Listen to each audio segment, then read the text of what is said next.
Stan, you are still under oath. Yes, sir.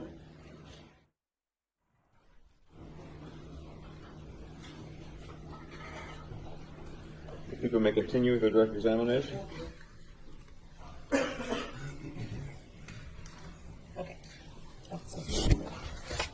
I think where we ended, good morning, Detective Gable. Morning. I think where we ended, we were talking yesterday about the arrest of the defendant and Robert Baker on June 14th, 2017, and they've been placed in the back of a black and white patrol vehicle, right? Correct. And again, just to refresh, where were you while the defendant and Baker were inside the patrol vehicle?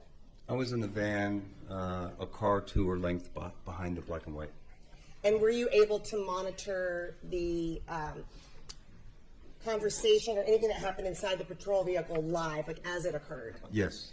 Now, for the entirety of how long they were inside, do you know how long they were inside that patrol vehicle? Just a guess, 30 minutes at the Okay. most. So as far as, there was a recording device then inside the vehicle. Yes, on the front dashboard. And so for 30, 40 minutes, have you reviewed that recording device at some point, whether it be recently or back in the day? 7 years ago, yes. Okay, so there's about 30, 40 minutes of Or recording. less, somewhere in there. Okay, so I'm going to show you a portion of it, about 13 minutes reduced down. We've cut the portion to 13 minutes. Okay. And there's a video up on the screen right now. Did I mark it yesterday? I did mark it. 73, the transcript is 174. Okay. We request that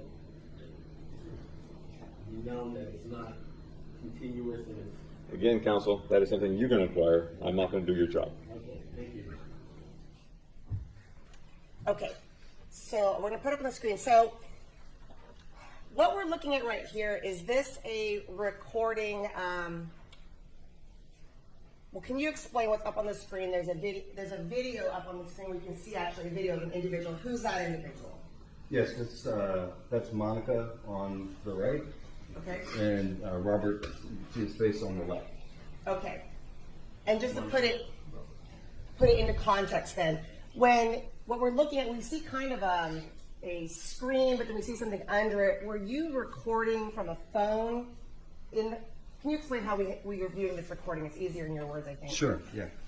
So what we're seeing in the still is this is the dividing window between the front and the back of the black and white police vehicle. Like here's the shotgun that stands up the OC, and this is a sliding window that opens and closes. It's open. The recording device, the only one that worked, was on the front dash of the vehicle pointing back toward them. So you're looking from the front dashboard to the back of the vehicle. Okay. And what you're seeing on the screen here is my partner used his cell phone to videotape the live feed. So just to be clear, when you review this, will you hear a audio recording of the communication, correct? You can hear the audio. Yes. And then the video will not necessarily be synced up with the audio, is that correct? Correct. I can explain why. If you can explain. Because what happened was when we were in, I'm sorry, no, I pulled the handle. When we were watching this live, at some point the technician stated that this isn't recording, it's only live. When you mean recording, you're talking about audio or video? Video. We thought that when this was going on, it was live, but we thought it was also recording. So when my partner found out that it wasn't recording, it wasn't going to be preserved, that's when he whipped his phone out and he got what he could. Okay.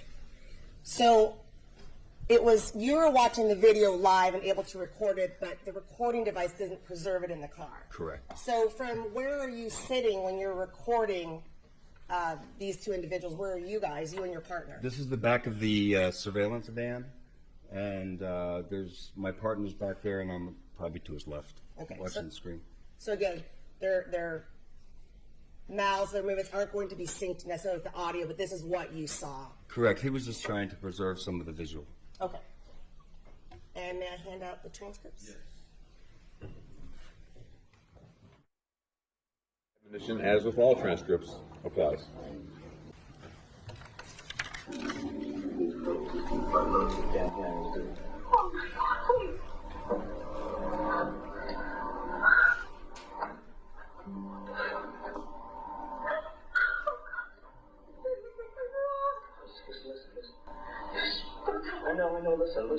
listen. Gotta get a lawyer immediately. I don't know what's going on. This is crazy. This is crazy.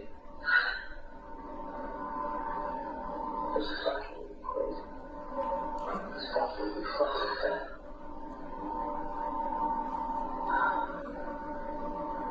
It's fucking nuts. What's wrong with these fucking people, man?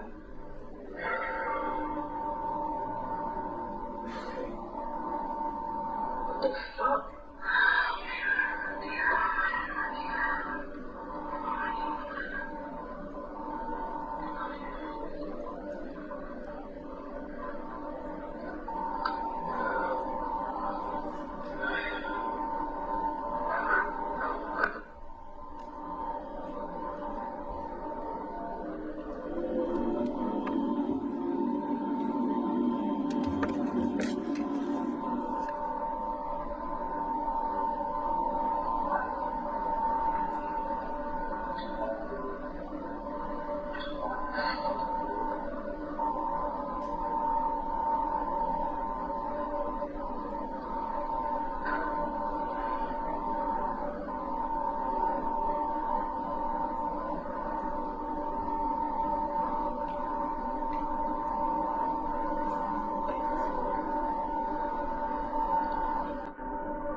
I don't know what the fuck's going on. I don't know what the fuck they want.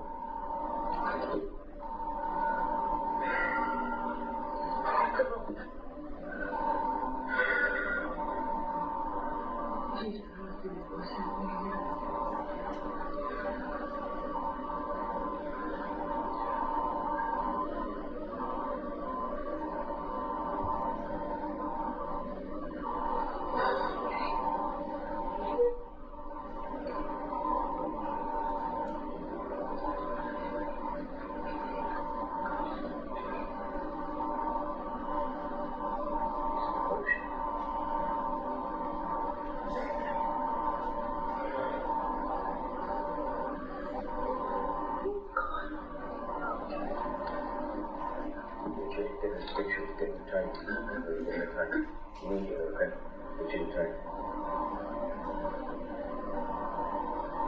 Don't say first one anymore.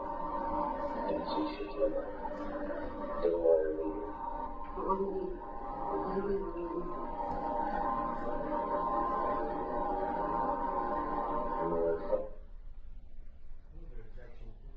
The video is not contemporaneous with the audio. That was made clear earlier. So rule.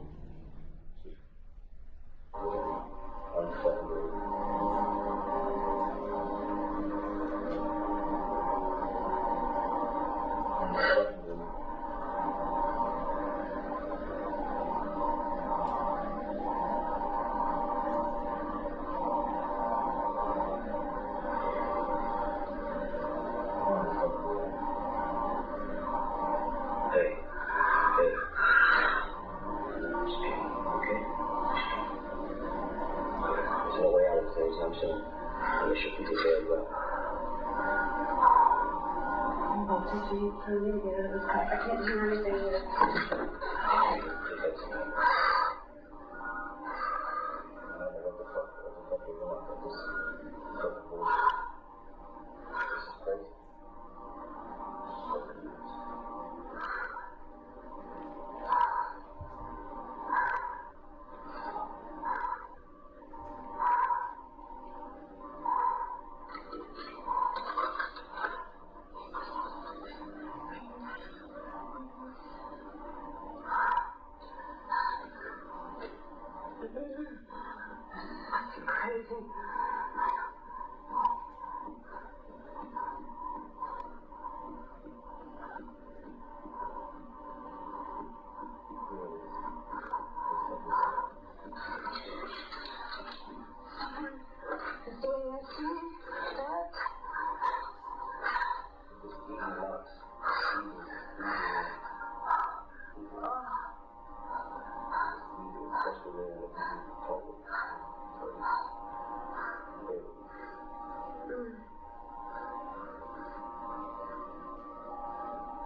Nicolai Edward 43, additional on Robert Baker. He is showing as a 2986 registered out of 6817 Independence, apartment 110, Canova Park. There you go. And that's why. 24 over 41. And that's why I'm an issue. Family. And this is why you're here. Because you're a friendship with me. This is fucked up. I need to know what's going on right now.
Somebody did this.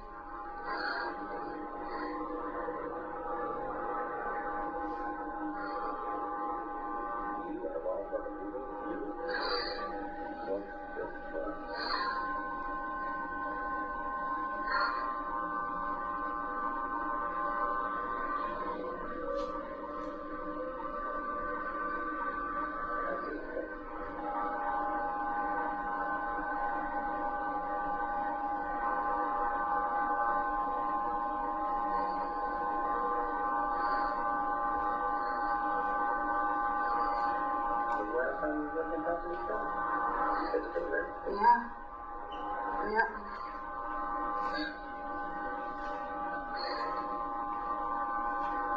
Something very, very wrong here.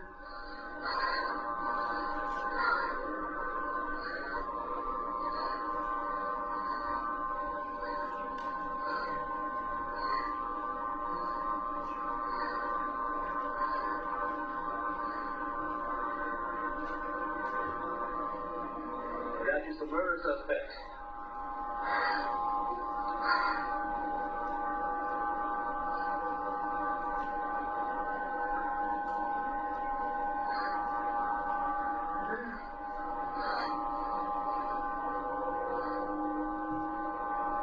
Hey, crazy day.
believe this is happening.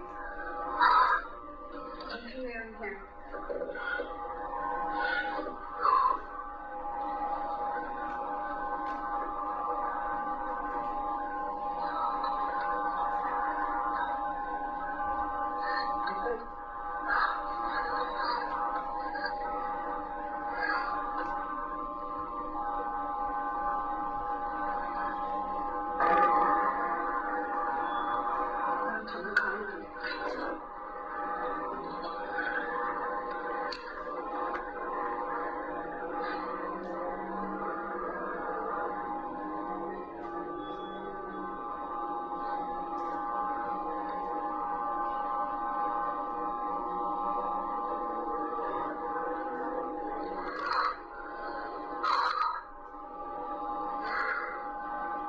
So angry, this is not... How could they not tell us anything?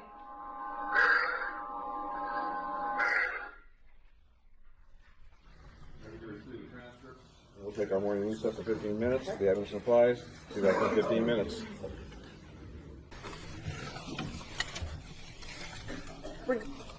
Regarding the what we just listened to, the police car over here. We're not going to go through it again. Just we didn't hear the radio dispatch part where they notified the defendant that there was a warrant for her arrest for the murder. Can you just again? They're initially arrested and they're put in the car and told that it's a stolen car. Is that right? Correct. And then what was the demeanor that you viewed while you watched it live when they were put in the car for the stolen car ruse? Their demeanor was fairly lighthearted because the officer assured them that this was really procedural. They believed that it wasn't a stolen car, but they had to go through the steps. So they were casual and no issues at all. Now, do we have video of that you know? Was it recording yet, or what happened? It was filming live, but not recording. We didn't realize it till much later. This is the video we watched was toward the very end of the detention. Okay, so I know it gets a little tricky. So multiple devices failed in the police car. Many things. Yes. Go ahead. The microphones that we put in are specialized to pick up whispers, and the one that we put where their mouths would have been, that one was inadvertently turned off instead of on. It's easy to do. I won't explain how, but it was inadvertently turned off instead of on. They're very small, about the size of a 50-cent piece. And then the one that was supposed to be back where their heads are if you're leaning back in the car, that was a miscommunication, and they just didn't put it in. So we went from 2 highly sensitive microphones down to 1 very poor microphone in front of the car. So when we viewed the defendant and Baker sitting in the patrol car, and there was like a partition, right? Yes. When they first got in the car, if you can describe just what happens as far as the process until we start seeing it, what was recorded. What you watched live as far as the defendant and Baker in the patrol car. Sure. So after a short time, maybe 5 minutes at the most, that's when they came back with the warrant for Monica. And understandably, there was a huge change of demeanor. And they spoke and whispered, but I can't recall exactly what they said without hearing it again. And to be clear, while they're sitting there thinking they're under arrest or there's a stolen car stop, do they seem concerned about that? No. Okay. No, not at all. The dispatch, you have it intentionally played where they can hear it in the car saying there's a warrant for Monica Sementilli's arrest, correct? Yes. It was And very then, clear. while you're watching it live, what can you see or hear them do? So for the first, they're leaning in, head to head. You can see the tops of their heads, and they're leaning in, talking to each other. So when you look at the screen right now, it's up on the screen, the last exhibit that I'm on, it was 173, the video. Yeah. You can see the top of their heads. What's down below them? It's a black plastic or metal wall, or plastic with plastic on the outside, and the microphone was just behind the plastic. And you can see the top of their heads as they were facing into each other. So as soon as that dispatch came out, was that the first reaction that you viewed live? Yes, I just started whispering very quickly. Could you hear or make out any of the whispers? None of them. And how long did they whisper? Well, we then read the felony warrant for Baker. So I would say the total deep whispering was a good 5 minutes. And that's when my partner, when we were in the van to explain that a little more, he says to me, he goes, wow, this is going to be really good video. And that's when the tech said, oh, this doesn't record. And that's when he whipped out the phone. So we had missed all of that action. As far as the video recording? As far as the with video. tech. So you watched it live, but it wasn't recording to be preserved? Correct. And then in addition to that, the audio that you had installed in the position near where they were whispering failed? Completely failed. Okay. So you were two for. I'm sorry? Never mind. Oh. Okay, so after that, then you had their heads were down for about 5 minutes whispering. You could Up and down. Up and down. Okay, up and down. Yeah. Then the radio broadcast came out, not the one that we heard, but a first one that Baker was also had a warrant for murder. Is that correct? Yes, but I just included that. As they were whispering up and down, the second warrant came out, and then they continued to go down and whisper. And that's the pauses you can hear in the beginning. You can slightly hear some whispering, and they're long pauses where you're kind of thinking maybe they're not doing anything. They're whispering down there. Okay. It's overruled. And just to be clear, you could hear whispering, you just couldn't hear what the words were? You can hear very light whispering like that. Okay. Now, within this transcript that we did listen to, actually the audio we listened to, you heard Baker say the word protocol, the statement protocol. Do you know what that means? Yes. Okay. Do you have a military background? Yes, I do. Is protocol a term in the military that you refer to? All the time. Now, do you know Baker to have a military background? Yes, he has about 10 years military. Do you know what kind of military? Yes, I believe he was an MP, and I know he was a recruiter and also a drill sergeant in the Army. And what is your military background? I was also in the Army for 23 years. I was a paratrooper for 4 years in the 82nd Airborne, and then I spent the rest of my time in Special Forces. Okay. And when you said MP, what is that? Military police. So is protocol a term within the military that's used on a regular basis or frequently? It is, but I mean, this courtroom's full of protocols too. There's protocols everywhere, but military lives on protocols. I've developed many protocols myself. And is that a term that you would use? Oh, yeah. Okay, so when you hear Baker talk about staying in protocol, when he tells Monica that, what does that mean? As to what Baker means is sustained. As to what protocol means in the military, that'd be overruled. What does it mean in the military? In the military, protocol is basically a rule or a set of rules. Yeah. A protocol is a rule or set of rules that people agree to follow. Now, protocols don't just come out of thin air. They come out of a lot of planning, a lot of thought. Actually, it is. It's overruled. In my experience, protocols come from a lot of thought, a lot of planning, many times. His experience is irrelevant. I'm utilizing this as a definition in the military. Go ahead. A lot of planning, training, real life experience. And once those practices are honed into a successful thing, they become rules that we follow in a protocol. For example, if we're going to a target and we take route A to B, and I tell the team, if we get hit with an IED or an ambush, we're going to use protocol 2. The whole team knows what protocol 2 is. I don't have to sit there and explain what the whole thing is. They know what it is and they know what to do.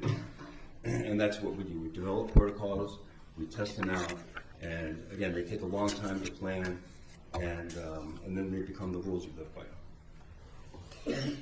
So the phrase stay in protocol, is that something that would have been planned in advance? Yes. Okay. did you take into protocol from your military background on arresting Robert Baker? Once you'd already known that you had his DNA at the scene, right? Yes. Did that factor in, though, your background with protocol, knowing that he had a background in the military? Did that factor into why he wasn't arrested earlier? Your speculation is irrelevant. Sustained. Okay, why didn't you arrest Baker earlier once you knew that his DNA had been found at the scene? Okay, sure.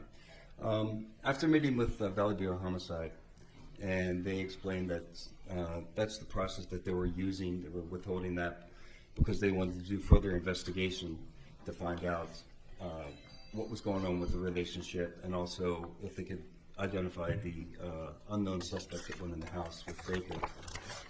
My partner and I discussed it and thought that that was a good thing to do. We also, at that time, we knew that he had 10 years military experience, and he did have a criminal record, but it didn't indicate that he was going to start randomly murdering people. So with my experience with the military and with the jobs that he achieved in the military, being a drill instructor, an NP, and even a recruiter, you have to be mission focused. You have to be disciplined. And I took him to be a disciplined, mission focused guy. And I believe that this murder was very targeted, very specific, and he accomplished his target and he was done. So I felt that he posed no risk to the public. And no risk to the defendant? Not at all, no. When we talked yesterday, along the lines of just prior to this arrest on June 9th, you had testified that you were aware that Detective Jean Parshall had sent an email. Well, I think at the time you weren't sure what the form was. Did you go back and review or refresh your memory on what the form was of communication that Detective Parshall communicated with the defendant regarding basically clearing her on June 9th? Yes, it was at my direction, and I did review it, and it was an email. Okay. People's Exhibit 54 then, up on the screen, so you can mark. And was this the email that you reviewed that Detective Parshall has already been interviewed and sent to the defendant, Monica Sementilli, on June 9th, letting her know that LAPD was going to clear her? It was a trick. Yes, that's the email. Okay. All right. Now, did you go back and review then? First of all, are you familiar with Celebrate? I am. What's your experience, and can you explain? We've already heard some testimony on Celebrate, but what's your experience using Celebrate? Okay, in layman's terms, because I'm not a tech guy, Celebrate is a device or software that we use. Sustained. What is your background and training on the Celebrate usage? Okay, my background on it is I've worked with technicians many times on many homicide cases to download phones. And are you familiar with the software then of downloading phones on cases that you worked while you were a detective at LAPD? I'm familiar with using and querying the software after the download. Okay, and you're familiar here that there was a download that was stipulated to of Celebrate records? Yes. Okay, did you review those records of Celebrate for the defendant's phone from a recent extraction in 2023?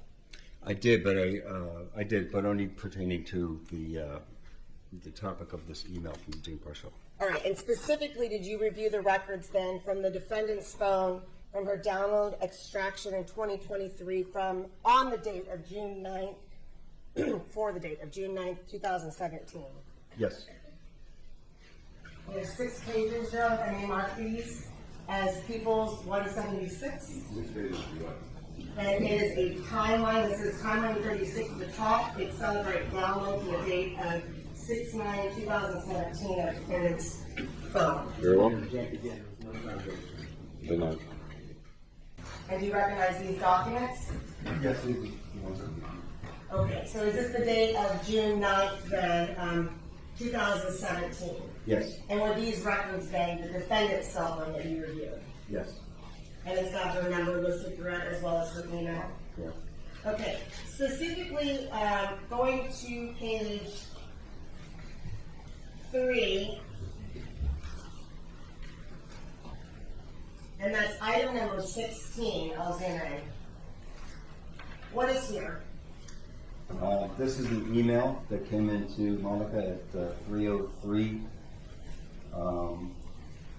from Jim Paschal. Okay. And is that the email that I just showed you people's 54 right here? Yes.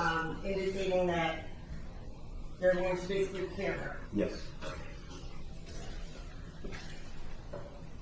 Item number 18 then, zooming in here, what is right here at 18? Yes, this is at 3:15 p.m. and this is her opening that email. Okay. So you can tell from this that the email came from Parshal, and about 11, 12 minutes later she opened the email. Yes. All right. Moving to entry number 24 on page 3. Right here is line 24. What is that? This is a phone call to Rob Baker's phone number. Okay, so the email was opened at 3:15, and then 2 minutes later she made a call to Baker? At 3:17, yes. Okay. Can you tell what kind of call that is? I mean, it It's can a- all get connected or from a voicemail if you can tell. According to, I think it's zero duration, so. Okay. And then on number 25, 6/9/2017 at 3:20, what is that? That's a phone call to Detective Gene Parschal's desk line. Okay, and then again, that's, Zero duration. okay, so again, 5 minutes after she opened it. Between her opening the email, did she make any calls before she called Baker? Just review it. No. So Baker was the first call after she opened the email, clearing her by LRP. Yes. And then 26, line 26, what is that? That's at 3:20 p.m. and that's a phone call to Baker's phone number with a duration of 20 seconds. Okay, again, can you tell from that if it's a conversation or a voicemail? I can't tell. All right. And then going down to line 27, a text message. Is that a text message from the defendant to Vanessa? Is that fair? To Vanessa. And it says, just got amazing news from the detective. I'm shaking and coming down for a smoke. Yes. And is this all while she's in Canada? I believe she's at New York this time still. Okay. And then 28, the next line, there's another text message, and it's from, again, the defendant to an Anna. Yes. Do you know who Anna is? She's a member of the family. Of the defendant's family? Yes. And she writes, OMG, I'm shaking, correct? Yes. And there's an image sent. Do you know what that image is? Not off the top of my head. Okay. All right. And then, if I may mark this equals 177, it's a screenshot of an email. 177, do you know what this is? Yes. What is that? It's the screenshot that we recovered from Baker's SD drive. So this particular screenshot then, that particular email then was, it was an email from Parshal, it was screenshot and then forwarded to Baker? Is that correct? I assume so because it was in his SD card. I assume so, we stricken. It was an SD card remains. And then were you part of this SD card? I'm sorry? For you, the SD card, okay, so your SD card, did you examine his SD card in Baker's, during the time that you investigated this case? Yes. What was your role in that? The day of the arrest, we did search warrants at multiple locations to include Baker's residence, and the detectives that searched the warrant of that location recovered, amongst other things, this SD card. Once we got it back, I sent it to our digital people to be downloaded, and then I viewed it. Okay. This particular one right here found in the defendant's phone, right, Monica Sementilli, People's 177? This one was found on the defendant's SD card. Okay, and it's a screenshot from her phone, correct? Correct. Now, the time on this is 6:17 p.m. Yes. She was in New York at this time. Yes. Okay. Well, we have to celebrate records, though, and I'm saying through something, that's LA time, so it's 3 o'clock. It's correct on these records, but it's 6 o'clock New York, right? Correct. When you get a Celebrate, you can choose which time zone you want it in, and this one was chosen to be Pacific time zone. So that's these what. times are correct, it's just that she was in New York. Correct. Okay. So they correlate in time frame with her receiving the message, forwarding a screenshot, of calling Baker. Exactly.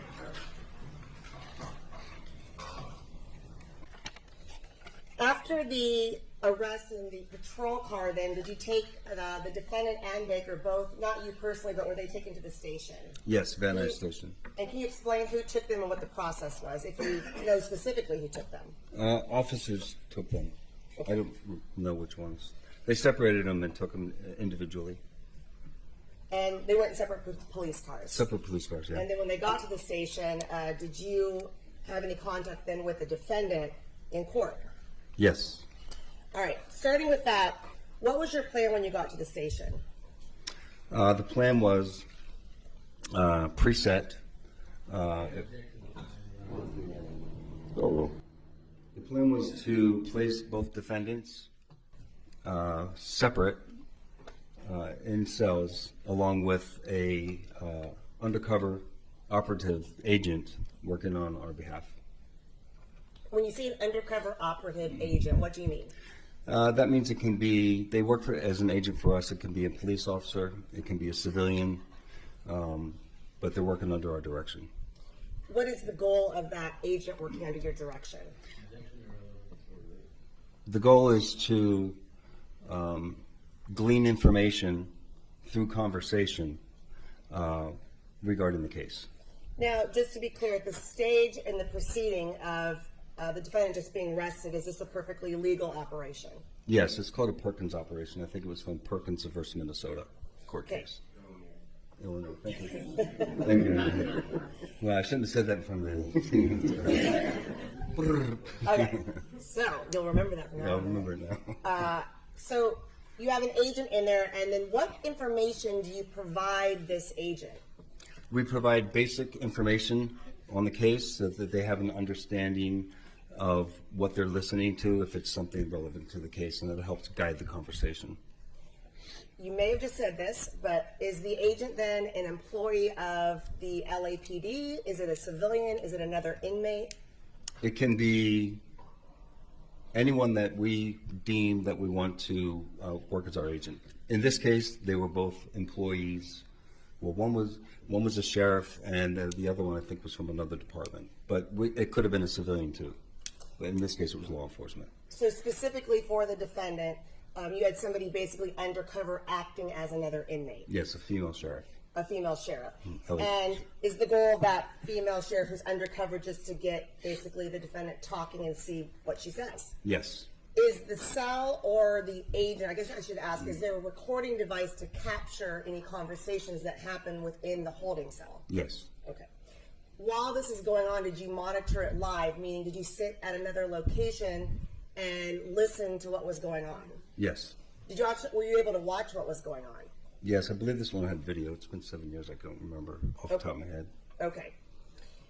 Now, prior to that, so you gave the agent basic information. Did you give them any instructions on specific things that you wanted them to try to get out of the defendant?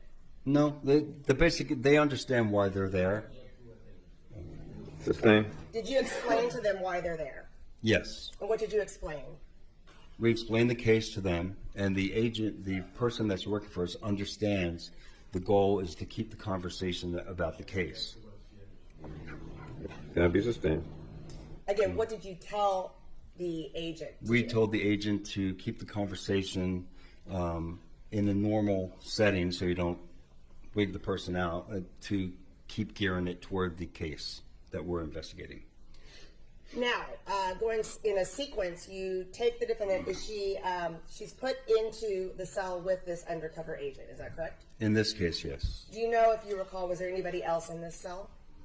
I don't recall, but But at this point, she knows she's under arrest. Is that correct? oh yeah. Okay.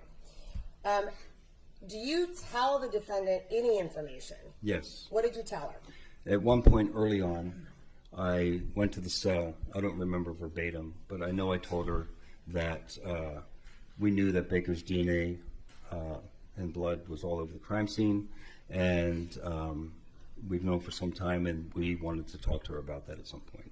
Okay. Did you tell her that you had been following her and Baker? I don't believe I told her that Okay, at that point. at that point. Right. After you told her that statement, at that time, did she make any spontaneous statements to you? I don't recall. And to your last question, I could have said that too. I don't recall. It's been, again, 7 years since I've looked at it. Okay. So at that moment, at some point then, did she make a statement to you spontaneously in regard to what you stated to her about the finding Baker's DNA? Yes. And was that recorded? Yes. And you're going to have another exhibit. If I could mark the recording statement from the defendant as 178 and the transcript that accompanies it as 179. And is the recording on a DVD, CD, what? DVD. Thank you. Transcript is 179. Okay. May I hand out the transcripts?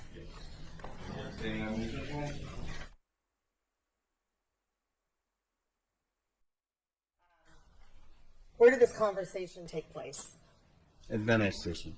Okay, in an so- interview room. I know we've used the term Perkins with the undercover agent, and that room was being recorded. I can't. Well, sorry. The conversation and the part that we're going to hear, this is who's speaking with the defendant.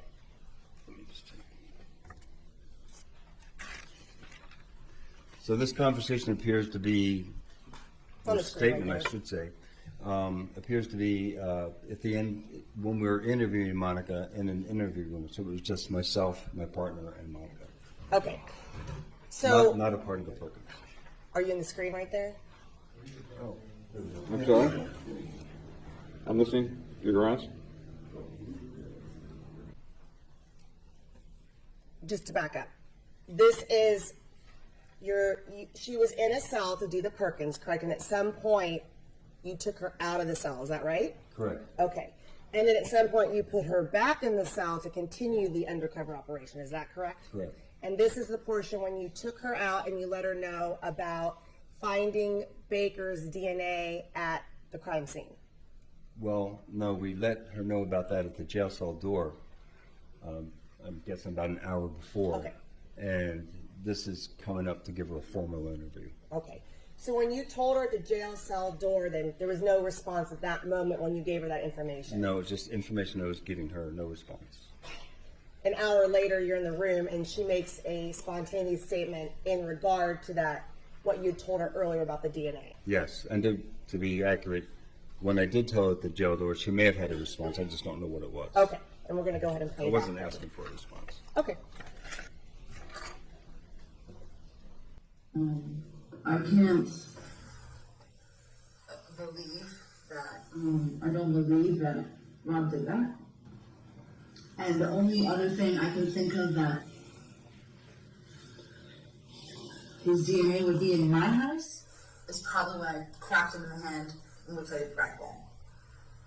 It's probably on the racquet, it's probably on my shoes, it's probably in the gym courts, and I brought the towel home. And I even showed it to my husband, and he said, "Don't bother washing it, I will get rid of it." And that's the only thing I can think of for it to even be maybe in the garage, maybe in the sink if you put it in the sink, because I didn't see it after that. And that's the only thing I can think of that I've been thinking while I've been laying down there. How can this DNA be in my home? So that's all I can really, that I know. So, Detective, at this point, then,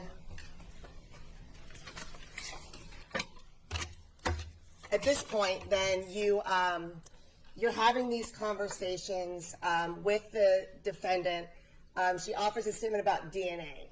And at that point now, we're in June, so she already knows that there's a potential of blood all over her house in various places, right?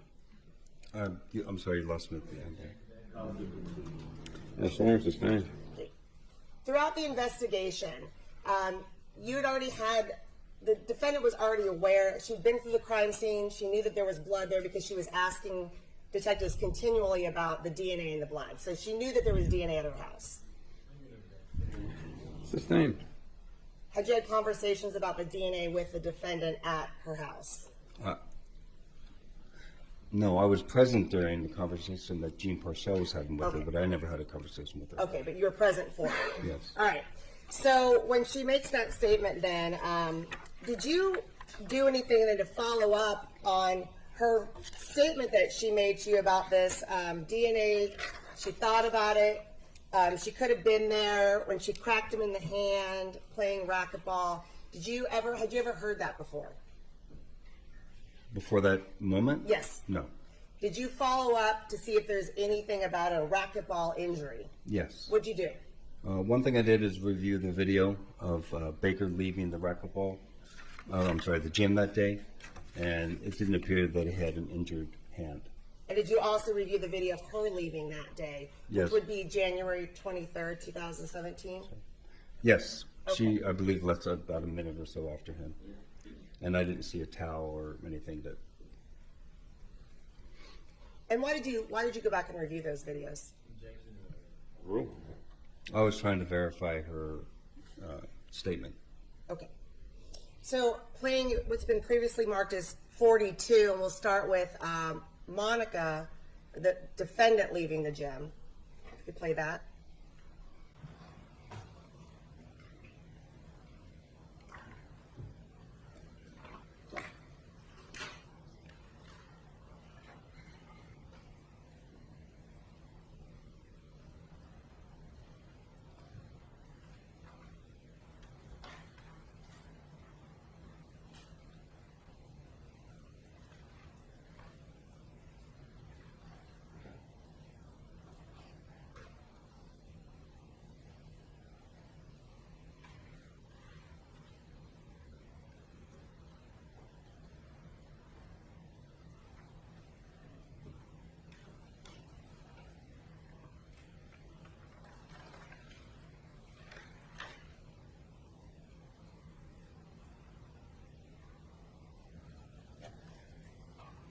Is that the video you reviewed as far as the defendant leaving the gym on the day of the murder? Yes.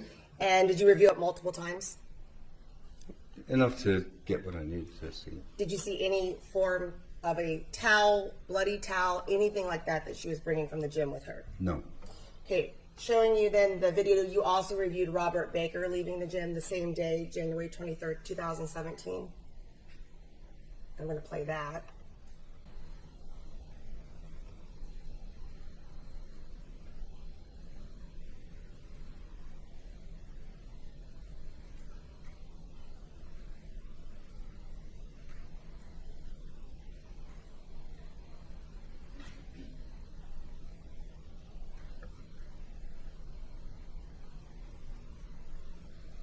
Okay, did you review that multiple times as well? I did. And anything that showed that he had an injury to his left hand, favoring the hand, Band-Aids on the hand, towel on the hand, anything like that to indicate an injury? No, and I made note of that because he was using his left hand very freely to open the doors, and I didn't notice anything. Did you ever recover any evidence whatsoever that there was ever an injury at LA Fitness on a racquetball court where Robert Baker bled? None, and we checked up on that, got negative results. Overall. Okay. Now, during your conversations with the defendant, did you bring her cell phone? Yes. What was the purpose of bringing her cell phone? We had a search warrant to have it opened. And again, was this in the interview room then away from the cell with the Perkins agent? No, this was back down at the cell. At the cell? At the cell, at the end of the operation. Okay, at the end of the operation, you brought her phone. And what was the purpose of you bringing her phone? For her to open it for us. Why did The you want her to password- open password. it? It makes it easier to analyze it later. Okay, you had a warrant for it though? Yes, we did. Did you ask her for the passcode in order to access her phone? Yes, we asked, yes. Did she give it to you? I don't recall if we asked for it or asked for her to open it, but she tried multiple times, and she didn't know it, so she couldn't remember it. Okay, did you ultimately get the password to her cell phone? Yes, once it was opened through Cellbrite. And what was the password? 1962. What is the year of Robert Baker's birthday? 1962. The Perkins operation that you conducted and that was recorded, again, audio recorded? Yes. Okay, and have you been able to review that Perkins operation?